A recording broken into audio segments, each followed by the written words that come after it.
The burning geysers, when Old Faithful changed color. The ground beneath the tourist's feet does not just vibrate, it growls.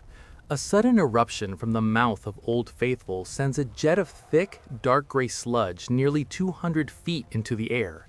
Instead of the majestic white plume that has defined this park for centuries, the crowd is met with a suffocating stench of rotten eggs and a rain of boiling mud that coats the viewing platforms in a ghostly, ash-like residue. This is the moment the world realized that the sleeping giant beneath Yellowstone had shifted its position. For over a century, Old Faithful has been the clockwork heart of Yellowstone National Park. Millions have traveled from across the globe to witness its predictable dance of steam and water. It represented the reliable beauty of nature. However, nature is rarely static. Deep within the crust of the earth, the plumbing system that feeds these hydrothermal wonders is a delicate balance of pressure, temperature, and chemistry. When that balance tips, the results are not just visual, they are a warning written in the language of geology. The transformation began subtly. Park rangers first noticed a slight discoloration in the runoff channel surrounding the geyser basin. The vibrant blues and oranges of the thermophilic bacteria were being overwhelmed by a dull metallic gray. Within days, the water itself changed. The pristine groundwater that usually fueled the eruptions was being replaced by something far more sinister. The crystal clear spray turned into a viscous slurry of silt and volcanic minerals. The air, once crisp with pine and mountain breeze, became heavy with hydrogen sulfide gas, a clear indicator that deep-seated volcanic gases were finding a direct path to the surface.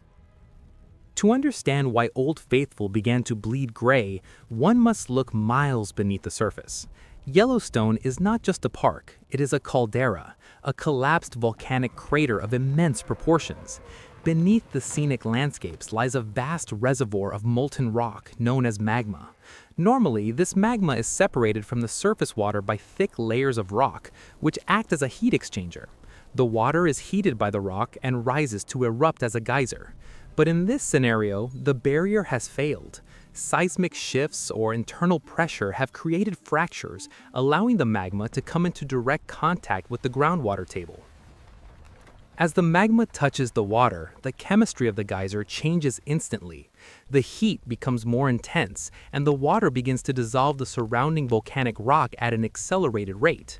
This creates the gray mud-like appearance seen in the recent eruptions. The smell of sulfur, which has become unbearable, is the result of volcanic gases bypassing the traditional filtration of the earth and venting directly into the atmosphere. The geyser is no longer just breathing steam, it is breathing the very essence of the magma chamber.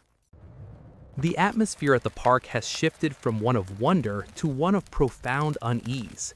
The sound of the eruptions has changed from a rhythmic splashing to a violent guttural roar. Scientists from the Volcanic Observatory have rushed to the site, deploying sensors to measure ground deformation and heat flux. The data is clear. The ground is rising, and the heat output has spiked to levels never before recorded in human history. The change in Old Faithful is a symptom of a much larger geological fever. The climax of this transformation occurred during a peak visiting hour. As the crowd gathered for the expected eruption, the ground did not just shake, it buckled.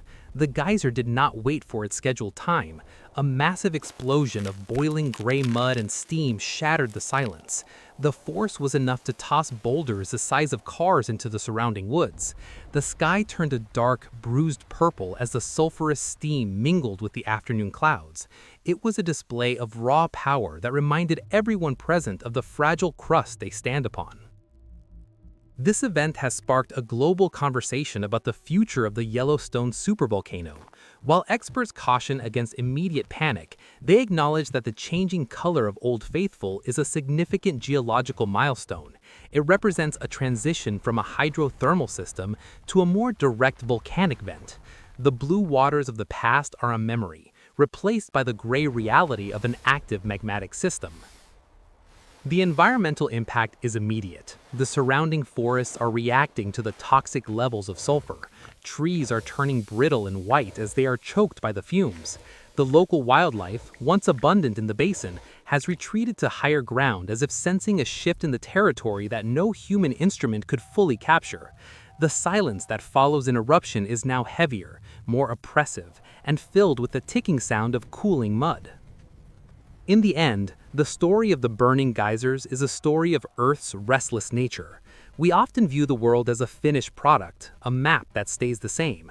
But Yellowstone reminds us that the Earth is a living, breathing, and occasionally violent entity.